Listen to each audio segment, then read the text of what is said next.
And we are back, and welcome to Class 19 of Dynamics, where we are covering the mass moment of inertia, or as I like to call it, the little m, big M, little o, little I, the MOMOI, the mass moment of inertia.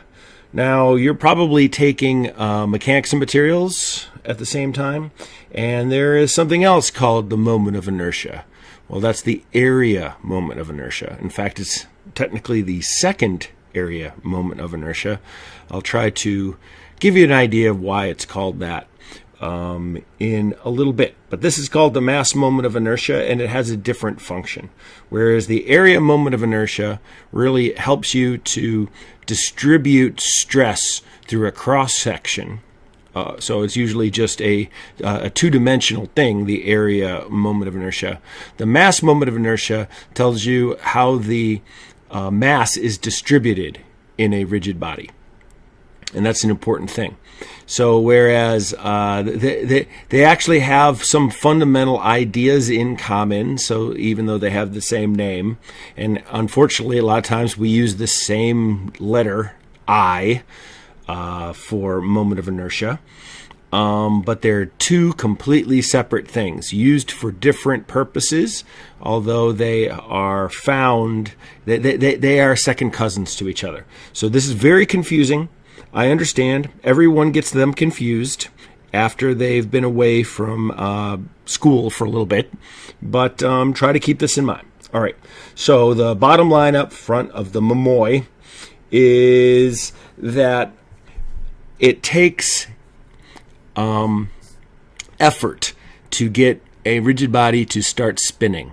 It resists that spinning. Just like mass resists acceleration, the mass moment of inertia for rigid bodies serves that same purpose. It is the way the mass is distributed in the rigid body that determines how difficult it is to spin the thing. Right, so it's and one of the very first things we need to find when dealing with this topic is the center of mass. Right, if it was going to be analogous to what we do in areas, that would be the same thing as the centroid. They're not necessarily the same thing because the density of the material isn't necessarily doesn't have to be. It doesn't necessarily have to be all the same material. Right. So if you had like a little piece of lead stuck in one piece of something made out of plastic, the centroid of that piece of the body would not be the same as the center of mass because the thing being, especially if, well, and for sure, if that little lead was off center. So what we find in order to find the center of mass, what we do is actually, what I've written here, I think I would write that differently. Right? Actually, what I've written right here, I should say the R to the center of mass is equal to this summation of all the little masses times the individual distances away from something, and I guess I made those vectors, divided by the sum of all of the little masses. That's the way this should have been written, and I don't know why it isn't, but maybe I need to fix the equation sheet. But anyway, the idea here is that the mass is distributed from a particular point or a particular reference point by that mass times that distance, and then you divide out by the total mass, and what you really get is sort of the average distance of the mass from the particular reference. Okay, so that's one of the very first things that we need to do when dealing with mass moment inertia is to find the location of the center of mass. And I will accidentally call that the centroid sometimes because I think of it as being the same thing. And because we're dealing in one plane quite often, we do think about it as if it's a two-dimensional thing, but mass moment inertia is a three-dimensional thing that we need to be concerned about. And the fundamental equation for the mass moment of inertia is I is equal to the integral of the distance squared times the individual masses. and we'll see how that works out for us. Another little sub thing good thing to know, not nearly as critical, is something called the radius of gyration. That's sort of an overall kind of evaluation on how the mass is distributed. So we'll look at that a little bit, but that's sort of a niche thing. It doesn't always get used a lot. Sometimes it's a convenient way to convey the mass moment of inertia of a piece, is to give it, you'll say what the mass is and say what its radius gyration is, and then you go backwards and you can find the I by taking that K and squaring it and multiplying it by the mass. That's what it's often most used for, that I've seen. And equally as important as this equation up here is this fundamental I is equal to the integral of the radius squared times the individual masses, the integral of the integral masses, is the parallel axis theorem, the PAT. If you want to find the moment of inertia of something, about a moment of inertia about something other than the center of mass, what you need to do is take the moment of inertia about the center of mass and add the mass times the distance that you're moving away from that center that center of mass, right? So this is a critical thing to keep in mind.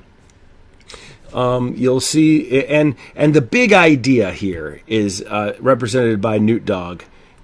That is, if you keep, okay, so you can even experiment with this. I did this one day during the summer. I had some dumbbells out in my desk chair, and I wheeled it over into the living room where my daughter was quietly watching some YouTube video or something, as she does often. And I just stuck the dumbbells out away from my body and started spinning the chair, and then I brought them in, and you'd be surprised how fast that chair is going to spin, right? That would be a demonstration of the conservation of angular momentum, and we'll talk about that some more. But the idea here is if you have your the weights out further, you have a larger mass moment of inertia. It is more difficult to spin. As soon as you bring the weight inwards, and it's about this axis, by the way, right here, we're spinning about that axis. As soon as you bring those weights inward, you are decreasing that mass moment of inertia. And not only are you decreasing it by that motion, you're decreasing that by its squared, right? So you're bringing in the radial distance that mass is away from the center of rotation. You're bringing that. You're not just moving it and it causing effect. You're causing an effect by the square of the distance. So it has a dramatic effect. And you'll see the ice skaters. I don't know if you ever watched the ice skating, and you'll see that they do this often. They'll do the spin, and then they'll bring their arms in, and you'll see how crazy fast they start to move. Well, this is just a little section here talking about the mass moment of inertia, and we could find the mass moment of inertia in some generic part. And often we will use a bar symbolizing that mass moment of inertia, its distance. We could find it by taking the integral of the distance of each piece dm. Okay, so if that the location of each of these things we would integrate, and we would divide that by the integral of dm. Right, so that would be for a generic piece, and we would do the same thing in the y direction, be the integral of y dm divided by the integral of dm. Right, so that's but by parts, that's what we usually do when we have to do things. So by parts is the most common way that we will find the center of mass. And what we say then is the center of mass is equal to the summation of xi mi divided by the summation of mi. And the same thing true here. And we have to use some kind of reference for these distances, by the way. they are going to be related to where we choose. And quite often it's something convenient, like here might be a good place to, well, we could randomly pick one, right? So we could pick this right here. We could, like, maybe for some reason this is X and this is Y right here. So the moment, so we would pick, like, right here would be, let's say, well, first off we would pick call this one 1 and call this one 1 and call this one 2. So this mass of 1 we'll say is the whole thing, as if it didn't have that circle cut out of the thing. And we would have this distance right here. This would be the Y1, and this distance right here would be the X1, right? And then similarly, this one up here would be the Y2, and this distance right here would be the X2. And we're taking the summation of them, but in this case this would be a negative mass, this piece right there. And what we would find is now the new center of mass is probably going to be downward over here, right? So that this is probably the location, because of the lack of having a mass here. It's going to be like heavier over in this region, if you will. It's not actually heavier, but this is going to be the spot about that's going to be that you would have to spin it about to be the easiest place to spin it, if you will. So the mass moment of inertia, I have a lot of words written down right here, and we've already done this bottom line up front. The mass moment of inertia, I, is equal to the integral of the radius squared dm. And the big idea here is that as the mass gets moved, as the mass gets moved further away from the center of rotation, the larger the mass moment of inertia becomes, and it becomes more difficult to rotate the piece. It's similar to the polar second area moment of inertia. Okay, so you remember that you have, say for a rectangle, you have BH cubed over 12. Well, that's only about one axis right here, right? It's the base times the height, about right there. It's the J polar moment of inertia, and you usually don't have, let's say I'll instead talk about circles, because that's usually what you would have do more often use the polar moment of inertia for, would be a round cross section. And here the moment of inertia is going to be, I think it's pi d fourth over 64, right? That would be if you're rotating it, or you're finding the bending about that axis, a horizontal axis, the pathing through the neutral axis is right here, passing through the center, where the J would be pi over 32 d fourth, and that would be about the center, right? That would be about, like, and we usually use the J for torque, and we use the I for bending stress. MC over I is bending stress. TR over J is the torsional shear stress. Okay.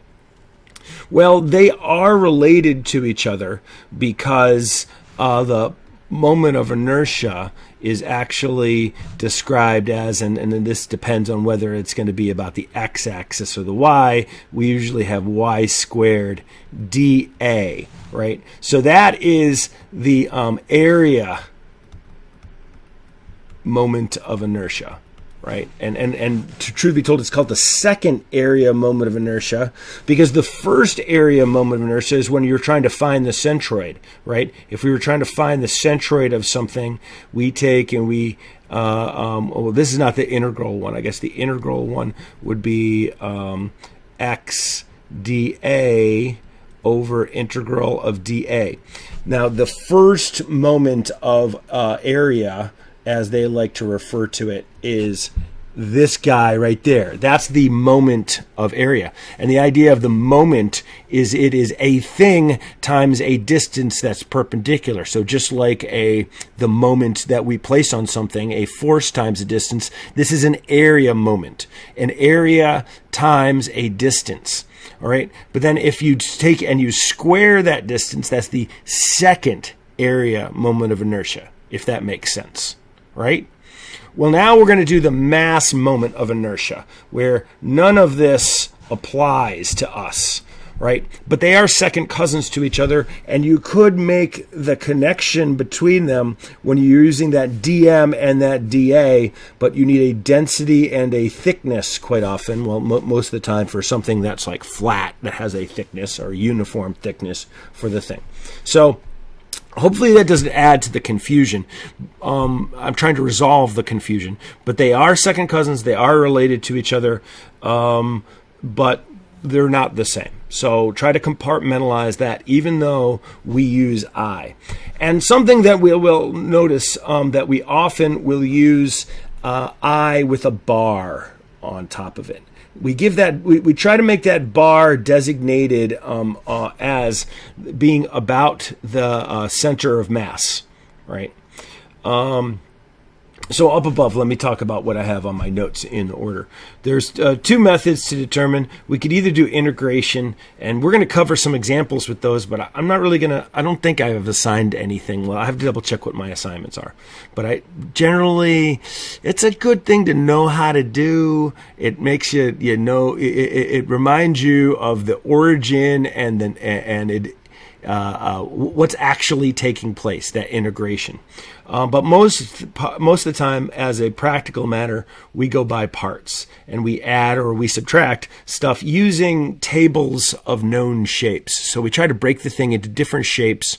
We look up in the table what those moment of inertias are for that particular shape, and then we go about adding them or subtracting them together. And I think the best way to do it is in a table. That's the best way to keep track of these things. And truth be told, this is a very practical engineering thing that you might find that you have to do. I have had to find many different moments of inertia. Most of the time for me, because I did structural things, it would be area moment of inertia. But I'd have to find it for a very complicated piece. In one of the examples, I will open up SolidWorks and we'll compare, and we can see that we could actually use a computer to find the moment of inertia, the center of mass and the moment of inertia. It's quite convenient to try to do that. But anyway, I know that maybe civils and biomeds don't necessarily use SolidWorks, so this may be something that the mechanicals will, I don't know, appreciate maybe, but find a good connective tissue, good connective information. So the parallel axis theorem is one of the most important things that you can retain when thinking of the moment of inertia. It's inside it right here, that md squared right there, and I put a little perpendicular sign next to the d saying that is the distance that is perpendicular to the motion. I might actually want to change that and get rid of that symbol, because that might be a bit misleading. But anyway, we want to use the moment of, and when trying to think about whether we want to add or subtract this piece right here, we could also write this right here, I minus md squared, right? Now, why would I write it this way? Well, I'm going to remember that if we wanted to move from a non-center of mass mass moment of inertia to the center of mass, that's the moment of inertia about the center of mass is always the smallest that's possible. If you try to rotate something that's about some other axis that isn't the center of mass, it becomes more difficult to rotate it. And then I also point out that this sort of average thing, this radius of gyration, is a nice thing to do, is sort of like shorthand to try to convey where that moment of inertia is located. All right, so here are tables. Let's see. This is the one, this is scanned out of the book, I believe in Appendix B. I also included down here this a shape that's not in the table but's often useful. There's many of the problems in the Beer Johnston book, many of the problems out of there. For whatever reason, they really like to have parts that where you needed this semicircle, but they didn't provide the equations for the semicircle. So if you needed to get them, noteworthy is the way that they've written this out. This is I about the x-axis. That means about this axis, right? But instead, if you want the I about the x bar right here, this is actually about the center of mass, right? This x bar right here is where the center of mass would be for a semicircle. The difference between those two, distance between those, is for A, which for some reason they decide to use A for the radius of things. It's weird, I know, but they do it up here. At least they're consistent up above. Well, no, that's not true. They're not consistent. Okay, so for let's actually take a look at these right here. For a slender rod, right here, we find, and that's only about this slender rod, they're only showing it about the Y and the Z here. Okay, be careful of that. And they're saying it's 1/12 m L squared, right? So that's the length. They're not talking about rotating it about the X. We'll see that that's going to be actually going to be equal to these guys over here, right? It's consistent that way. But if you wanted to rotate it like a baton twirler right here, this would be the moment of inertia. And these really should be bars, I think, personally, because that is the about the center of mass, at least in that plane. If you want to take a look at a rectangle here, rectangular plate, you notice that about the x-axis right here, right, you have to have 1/12 m mass times b squared, which is the height here, times c squared, which is the width, right? But if you do it about the y-axis, or you do it about the z-axis, look and see. They're really the same thing as the rod, because looking at it from the side, it looks just like the rod looks like from the side, right? It's just a thin, slender thing. So as they get squattier and squattier, as like maybe this distance right here gets smaller and smaller right here, it becomes the only distance that really matters is going to be this one, just like we have up here. The only thing that matters was the length. The radius of that rod didn't actually matter. And I don't know what the proportions are where it would stop mattering. I think it's something like 1/10, right? If the width of this was 1/10 of the height of the thing, then it really sort of acts like this 1/12 thing. If you have a rectangular prism now here, you can see that now on all sides, because now it's the width of all of these and I could say the height versus the width, or whichever way you want to say it, is substantially close enough. Their proportions are that you need to do the same treatment that you had here about the x-axis is true about all of these, and take special note that about the x, it's this B and C, and then about the y, it's going to be C and A, and then about Z, it's going to be the A and B, right? So it really is this guy up here all over again. You take a look at a disk now, and that's a really common thing for us, because to have a disk, it's all about the radius right here, okay? So if it's going to spin about this axis, for us, that's the most common thing to be looking at that axis. Usually that axis is out of the page, and we end up looking at it just as 2 dimensions. You have 1/2 mr squared. And if, on the other hand, you're going to do it about y or about z, which is like a coin that's spinning, right? If you're going to spin a coin, that's the kind of idea that you have about either of those axes. You would have that 1/2 mr squared, 1/4 mr squared, right? So it is easier to spin a coin about like that than it is to spin a coin about the center. Who knew? Now if you have a shaft, you have noticed that if you do it about x, now they've decided here, they decided that they're going to call the radius of this thing a for some reason. I don't know why. And you have the same thing as a disk. So the length of this thing didn't matter. It's all about that radius. But if you wanted to spin it like a baton twirler, now all of a sudden, because it's fat, there is a contribution to the of the radius. So it isn't the same as our slender rod if it's a circular cylinder. But if that radius gets smaller and smaller by the square of the thing, and let's say that it's, I don't know, somewhere about 1/10 of the length, then the radius no longer matters, and we can treat the thing like a slender rod. We include the circular cone right here. That doesn't come up all that much. A sphere sometimes does come up. That's 2/5 mass times the radius. Once again, that's the radius a squared of this. All right. So here's the one. Now, I made these figures myself for my book. I include the triangle because I found that the triangle shows up, and Shigley doesn't. Not Shigley. That's a different book. Beer Johnston doesn't have that in there, and I just belligerently decided for certain things, like I'm not using that a for these. I'm using the radius of it. That makes a lot more sense to me. I don't know why they did a, so I did my own thing. Now, this is really the end of the lecture part of the thing. So I will stop now and go to and create videos.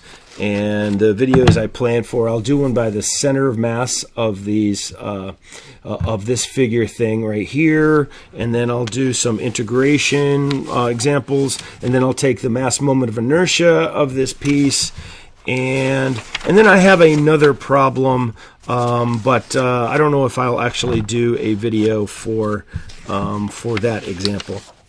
It's just a longer problem. It's actually the one I used to do in class, but I've just recently added this one in instead because I think it is more. It's a shorter one. It's more straightforward. So that's what I have, and that's one more video. This was class 19. I'll discard all that stuff I wrote and end this 27-minute video. Wow.